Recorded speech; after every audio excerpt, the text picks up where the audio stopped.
Сейчас вот это вот очень на меня действует, на всех так действует, вот эта вот атмосфера.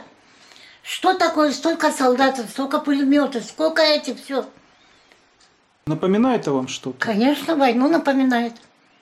Войну, и то я столько солдатов не видела. Мы не видели столько немцев. Только переживаем, только трясет нас. Что мы будем делать? А чего вы боитесь больше всего, Хатиджи?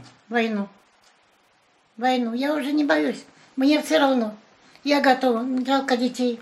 Молодых жалко. Внуков жалко. Всех жалко. Внука своих. Всех жалко. А вы думаете, может до этого дойти тут? Ну, передают. Россия же не успокоится. Его Путина никто не может уговорить. Но солдаты у нас жили, румынцы. Бомбили Алушту нашу. Румыны жили? Румыны жили у нас. Они хорошие были, такие добрые были. Один раз только немцы пришли, хотели стрелять партизан. Целые сутки были у нас дома, нас закрыли в одной комнату. И это были они тоже вредно, нам плохого ничего не сделали. Как в Узбекистане вас встретили? Как местные люди как с вами общались? Они, наверное, боялись, им говорили, что это враги народа. Там. Местные люди очень плохо с нами относились. Потом, уже лет через 10, они начали уже понимать, что такое. Это вам все не расскажешь. А вот я болею, я же не общаюсь ни с кем, я постоянно думаю об этом.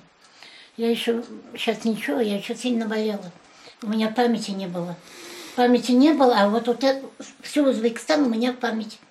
Это я не забываю. Крымским татарам, вот как им в этой ситуации быть вообще? Не знаю. Что делать? Не знаю.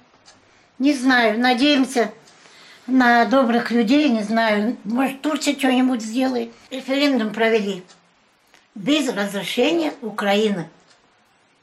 Без разрешения. Это же нельзя было. По консультации нельзя. Как можно так делать? Может, дружно жили? Тут нацию не различали. Мы уже привыкли. 23 года. Как мы приехали с Узбекистана. Все мирно, дружно. А в Изобильном вам... Там дом не остался в Изобильном ваш? Есть наш дом. Но уже другие люди там? Другие люди живут. А вам компенсацию какую-то дали? Ничего, абсолютно ничего. Что ничего? Ничего не давали. Никакую компенсацию.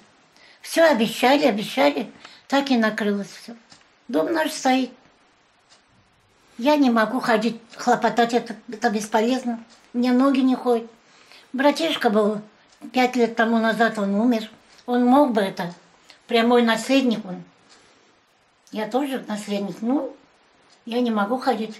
Там надо ходить.